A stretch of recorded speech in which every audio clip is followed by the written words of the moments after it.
ጤና ይስጥልን። ይህ ፋስት ዴይሊ ነው።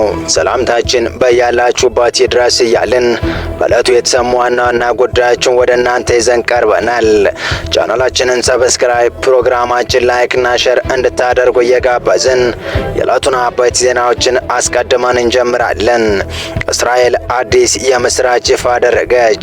የምስራቹ ለኢትዮጵያ የባህር በር ጉዞ ትልቅ ዕድል የሚከፍት ነው ተብሏል።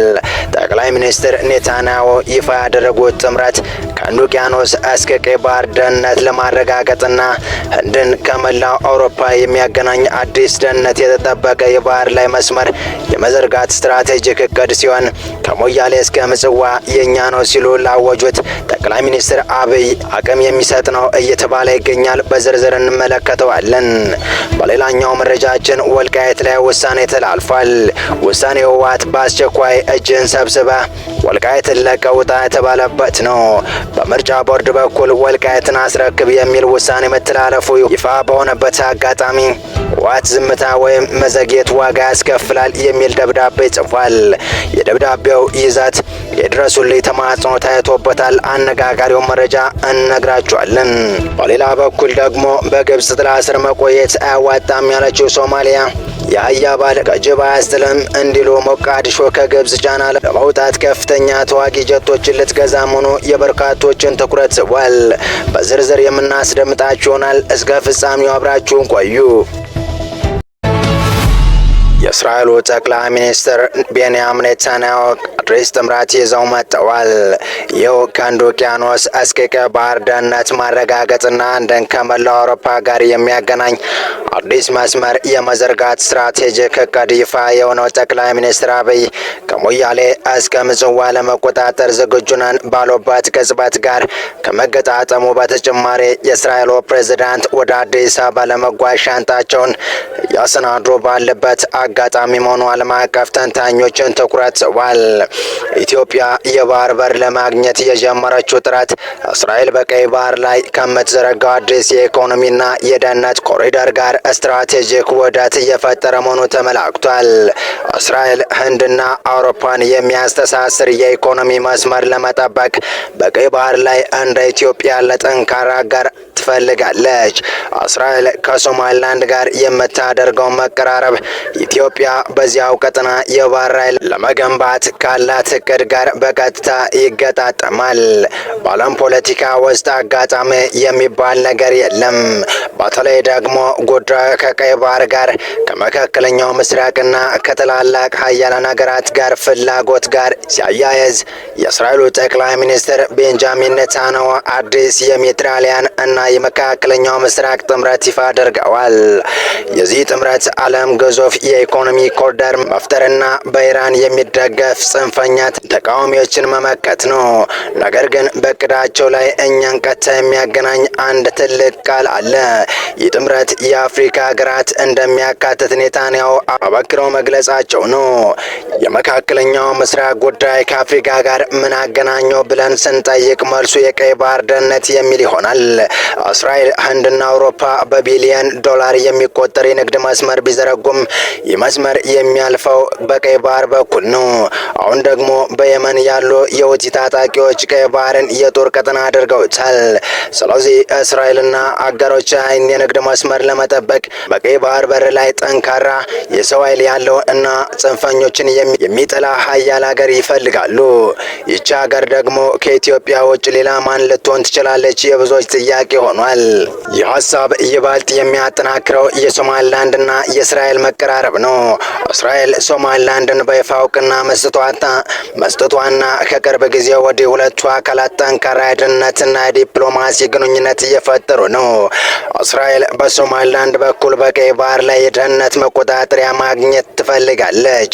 ይህ ፍላጎት ከኢትዮጵያ ጂኦፖለቲካዊ እርምጃዎች ጋር በቀጥታ ይገጠማል።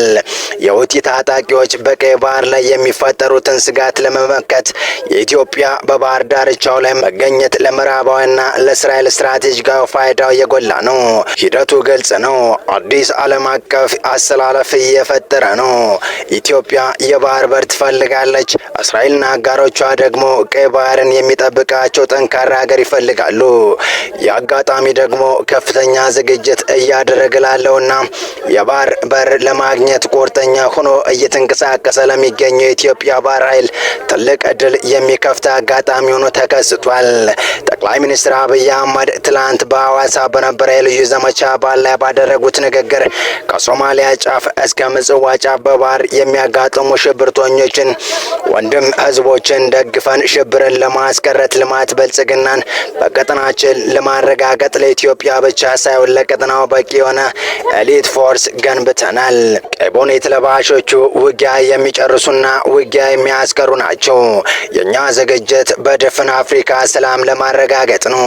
በቀጠናችን ላሉ ሀገራት አለይታ መከታ ጋሻ ለመሆን ነው ማለታቸው በጥምረቱ ውስጥ ኢትዮጵያ እንዳለችበት አመላካች ነው። ሌላው የእስራኤል ፕሬዝዳንት ይስሐቅ ሄርዞግ በዚህ ሳምንት በኢትዮጵያ የአንድ ቀን የስራ ጉብኝት እንደሚያደርጉ መዘገቡ ነገሩን ለእውነት እየቀረበ ያደርገዋል። በቀጣይ መረጃ ወልቃይት ላይ ውሳኔ ተላልፏል። ውሳኔው ህወሓት በአስቸኳይ እጅን ሰብስበህ ወልቃይትን ለቀህ ውጣ የተባለበት ነው። በምርጫ ቦርድ በኩል ወልቃይትን አስረክብ የሚል ውሳኔ መተላለፉ ይህ በሆነበት አጋጣሚ ህወሓት ዝምታ ወይም መዘግየት ዋጋ ያስከፍላል ደብዳቤ ጽፏል። የደብዳቤው ይዘት የድረሱልኝ ተማጽኖ ታይቶበታል። ወልቃይት ላይ ውሳኔ ተሰጠ። የኢትዮጵያ ብሔራዊ ምርጫ ቦርድ በአማራና በትግራይ ክልሎች ይገባኛል ጥያቄ የሚነሳባቸውን አካባቢዎች በተመለከተ የተሰጠን ውሳኔ ዛሬ ባወጣው መግለጫ አስታውቋል። ቦርዱ በሰባተኛው ጠቅላላ ምርጫ የጊዜ ሰሌዳ ላይ በተመለከተው መሰረት ጥር 22 ቀን 2018 ዓ.ም የምራጮች ምዝገባ ለማካሄድ እየተዘጋጀባቸው ያሉትን ምርጫ ክልሎችና ምርጫ ጣቢያዎች ዝርዝር ለህዝባችን ይፋ ማድረጉን አስታውሷል። ይህን ቦርድ ያወጣውን የምርጫ ክልሎችና ጣቢያዎች ዝርዝር ተከትሎ ጥር 25 ቀን 2018 ዓ.ም የፌዴሬሽን ምክር ቤት ለቦርዱ በጻፈው ደብዳቤ በትግራይና በአማራ ክልላዊ መንግስታት መካከል አከራካሪ ሆነ የቆዩት የአምስት ምርጫ ክልሎች የይገባኛል ጥያቄ እስኪፈታ ድረስ ውሳኔ አሳልፏል። በዚህም የሁመራ፣ የአዲራማጽ፣ የኮረማ አፍላ፣ የጠለምትና የራያ አላማጣ ምርጫ ክልሎች ከትግራይ ክልላዊ መንግስት ውጭ ሆነው ለብቻቸው በቀጥታ ለህዝብ ተወካዮች ምክር ቤት ምርጫ እንዲደረግ ምክር ቤቱ መወሰኑ ለቦርዱ አስታውቋል። የክልል ምክር ቤት ምርጫው በአካባቢዎቹ ላይ የተነሳው የይገባኛል ውዝግብ በህገ መንግስት ውሳኔ ሲፈታ አመቺ ጊዜ ተመርጦ ወደፊት እንዲካሄድ መወሰኑም እንዲሁ ምክር ቤቱ አሳውቋል። በመሆኑም ቦርዱ በፌዴሬሽን ምክር ቤቱ ውሳኔ መሰረት የሰባተኛውን ጠቅላላ ምርጫ ከላይ በጠቀሰው አግባብ ለመፈጸም የሚያስችለውን ህግና ስርዓት በመጠበቅ ተግባራዊ የሚያደርግ መሆኑን አስታውቋል። ይህ በእንዲህ እንዳለ ታዲያ ህወሓት ዝምታ ወይም መዘግየት ዋጋ ያስከፍላል ደብዳቤ ጽፏል። የደብዳቤው ይዘት የድረሱልኝ ተማጽኖ ታይቶበታል። በጥቂት ቀናት ትግራይን እንቆጣጠራለን የሚል ዝግጅት እያደረገ ነው ያለው ህወሓት ትላንት ወደ የካቲት 15 ቀን 2018 ዓ.ም ለዓለም አቀፍ ማህበረሰብ በእንግሊዝኛ ቋንቋ የጻፈውና አስቸኳይ ሲል የገለጸውን ባለ 2 ገጽ ደብዳቤ ልኳል። በደብዳቤውም ዓለም አቀፍ ማህበረሰብ ጣልቃ እንዲገባ ጥሪ አቅርቧል። ፓርቲው በደብዳቤው የፌዴራል መንግስቱ የጦርነት ቅስቀሳ እያደረገብኝ ነው በማለት ክስ እያቀረበ ሲሆን መንግስት የፕሪቶሪያውን የሰላም ስምምነት ተግባራዊ ለማድረግ ፍላጎት የለውም ሲል ወቀሳ አቅርቧል። የፌዴራል መንግስት ሰራዊቱን በትግራይ ድንበሮች ላይ በስፋት አስፍሮ ይገኛል ያለው ህወሓት በጥቂት ቀናት ውስጥ ትግራይን እቆጣጠራለሁ የሚል ዝግጅት እያደረገ ነው ሲል ከሷል። በ2013 ጦርነት መጀመሪያ ላይ ዓለም አቀፍ ማህበረሰብ ዝምታን በመምረጡ ከፍተኛ ሰብአዊ ጥምረት መድረሱን ያስታወሰው ደብዳቤው አሁንም ያ ስህተት እንዳይደገምና መንግስት ወደ ጦርነት እንዳይገባ ግፊት እንዲያደርግ ጠይቋል። ጦርነት ዳግም ከተቀሰቀሰ በትግራይ ብቻ ተወስኖ እንደማይቀርና መላውን የኢትዮጵያን እንዲሁም የአፍሪካ ቀንድን ሊያናጋ እንደሚችልም አስጠንቅቋል። ህወሓት አሁንም ለመነጋገርና ለመወያየት ዝግጁ መሆኑን ገልጾ ይሁን እንጂ መብታችንና ክብራችን መከላከል ቆራጥነን ብሏል። ድርጅቱ ተዳክሟል ስለሚባለው ጉዳይም በሰጠው ማብራሪያ አንድ የቀድሞ አመራሮች ከድርጅቱ ቢወጡም ይህ የፓርቲውን ጥንካሬ እንደማይቀንሰው አስታውቋል።